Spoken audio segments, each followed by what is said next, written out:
Okay, so I'm going to make this unpledged and I'm going to try and keep this brief. I know brief to me is usually about 8 to 10 minutes, not brief to anybody else. But I'm aware that last month, right, that it was all kind of drama and response and that kind of stuff. And I enjoy that. I know everybody else enjoys that. We all enjoy it, let's be honest. But I like to chuck out some original content, and that kind of got missed off last month. I'd like to redress the balance a little bit. But it just so happens that the first thing that I need to put out this month is a response to Captain Andy. I'm motivated to do so. He has been in an exchange with Hayes. I'll link you his videos, I'll link you Hayes' videos. And I've kind of got drawn into that with some comments. So there's just a couple of bits. I've had some comments on Captain Andy's video and been engaging with him there. But my Firefox browser, the fucking browser keeps crashing for some reason while I'm in the midst of posting comments or doing various bits. So that's kind of pissed me off with that. Right, these are the bits that I wanted to respond to.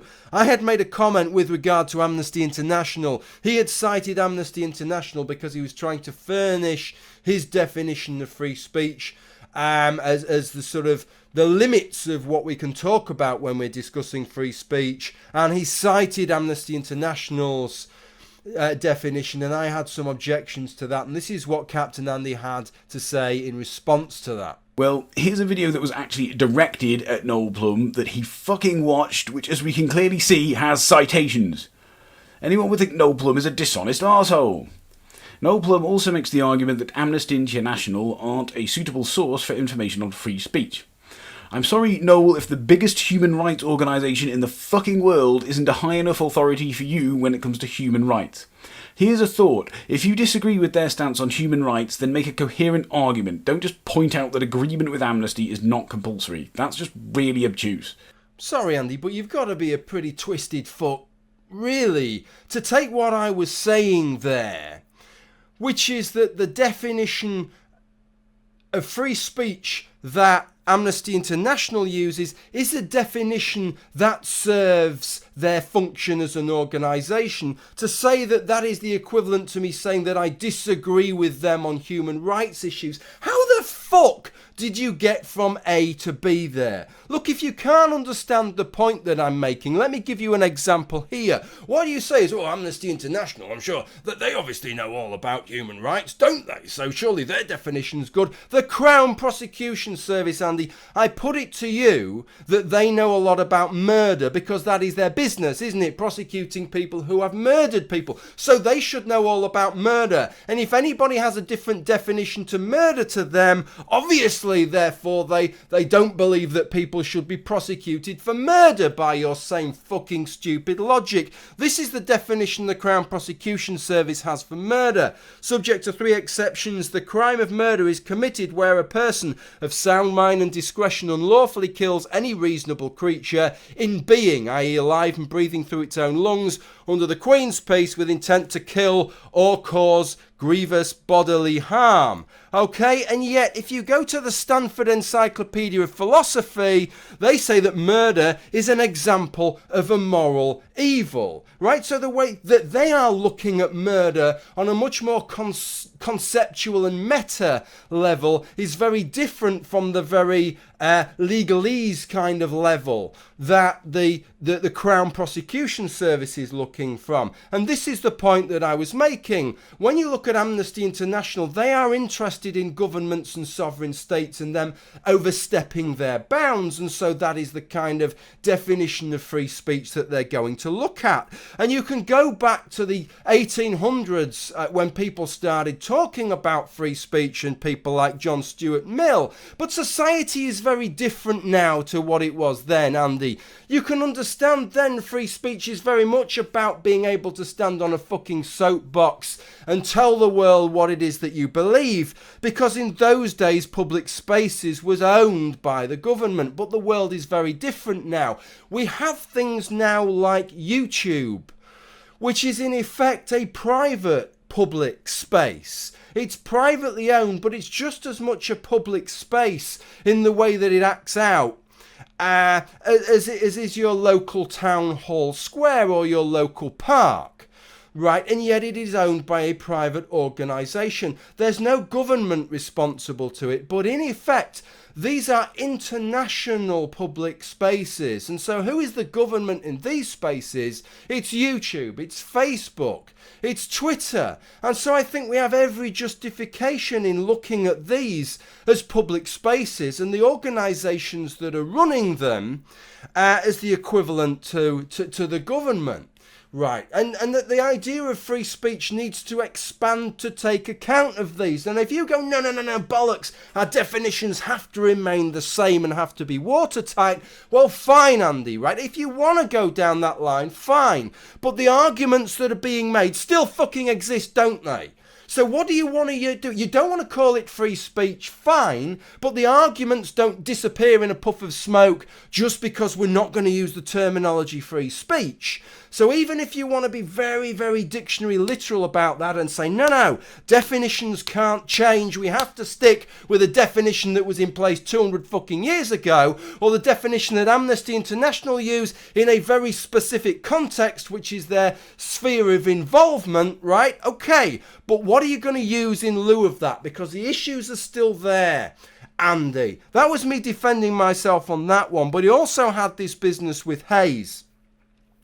In which, what Andy had originally said is he's talking about citing sources, and this is what the big argument is about, is citing sources. And he says, oh yeah, these anti-SJW channels, or they cite all these right-wing think tanks, and obviously citing a right-wing source is a bit of a fucking no-no because it's politically biased. This is Andy in his own words. Load of links copied and pasted into the description, especially if those links are to right-wing think tanks or other such non-academic material. So not too much needs to be said with regard to that, because obviously I agree with Andy. The only thing that I would say, the corollary of that, is that the same thing holds true of left-wing sources, because it isn't like left-wing sources are somehow magically free of bias in the way that right-wing sources are not. But then you got onto this business of cultural Marxism, people using the term cultural Marxist.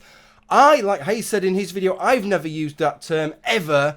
I'll be honest, I try and be honest with myself about my limitations, and when I first heard people using that term, I thought, I'm not going to use that term, because I don't know what the fuck it means, right? So I'm not going to use it. And I mean, I understood, I sort of thought, well, probably it's sort of a bit like Marxism, but rather than clasping the, pardon me, rather than class being the only axis of oppression, they'll be lumping in all these other fucking axes of oppression. But I don't really know what it means. So rather than look a daft twat even dafter than I look already, right, I won't use that term. But many people have used that term, and this is what you had to say about people using that term, Andy. Few, if any, people ever refer to themselves as cultural Marxists in anything other than jest. Then that should give you a clue that it's a purely derogatory term. But what people like Hayes seem to be blissfully unaware of is that cultural Marxism is a conspiracy theory that can be traced back to Nazi Germany. Specifically, it's a conspiracy theory that asserts that there is some sort of Jewish plot to destroy Western culture through the promotion of multiculturalism, collective economics, and by somehow insidiously controlling academia. So this, when I had a look into this, Andy, fucking hell, are you one deceptive cunt?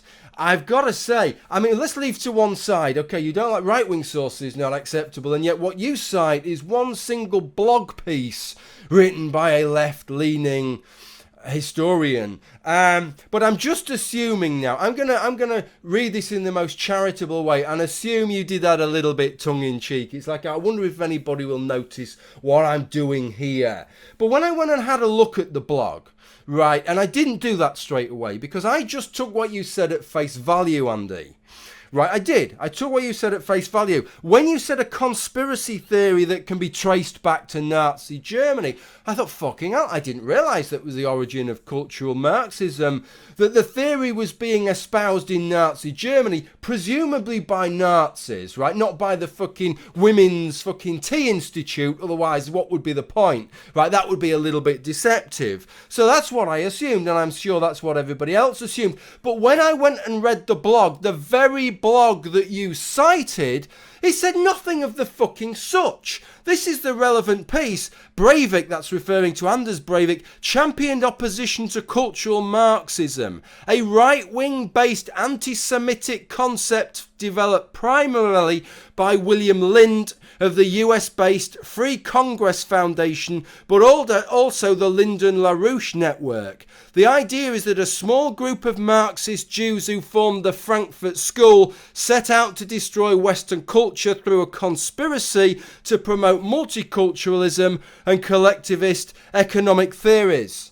So what he's actually saying is that William Lind, and I believe this is in the 70s, came out with this idea of cultural Marxism and referred to the Frankfurt School, which started between the First and Second World War and then obviously carried on through the Second World War, which was primarily Jewish members in that sort of that school of social philosophy, that they regarded, that they were accusing them of being cultural Marxists. How does that tie in with the statement? This was in the fucking 70s, this idea. How does that tie in with saying a conspiracy theory that can be traced back to Nazi Germany? Look, imagine if I said today, Andy, right, that Julius Caesar, I've got this theory that Julius Caesar was gay. Andy, that he was gay, right? Would it be right in 2 years' time to say, well, the theory that Julius Caesar was gay can be traced back to Roman times? No, it fucking can't. Just because Julius Caesar's alive in Roman times doesn't mean the fucking theory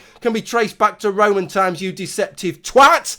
This is absolutely fucking misleading when you say a conspiracy theory that can be traced back to Nazi Germany when the source that you quote, maybe you just didn't understand it, says that it can be traced back to William Lind, and it can be traced back to the fucking 70s, Andy. But William Lind was referring to something that had happened in between the First and Second World War and then carried on from them. That involved Jewish people. That's not the same thing, is it, Andy? Come on!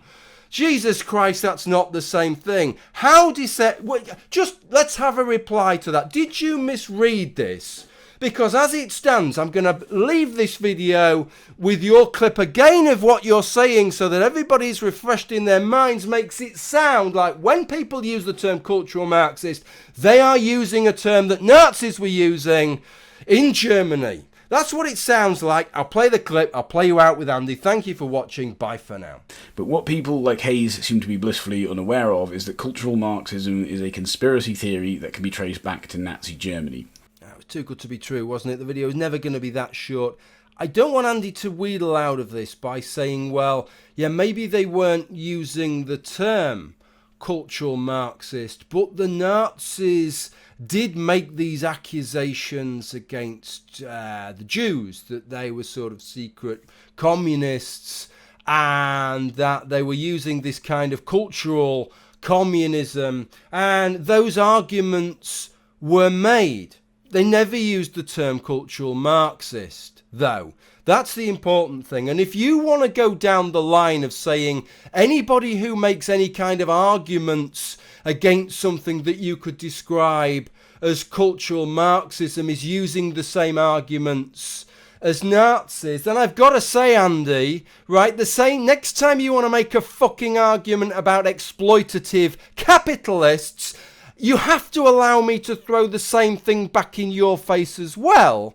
Because the Nazis made those kind of arguments against the Jews as well, didn't they? So maybe any time that you make an argument about exploitative capitalists, oh, this is another argument that has its roots in Nazi Germany as well, doesn't it? So two can play that game, Andy, if that's the line you intend to go down.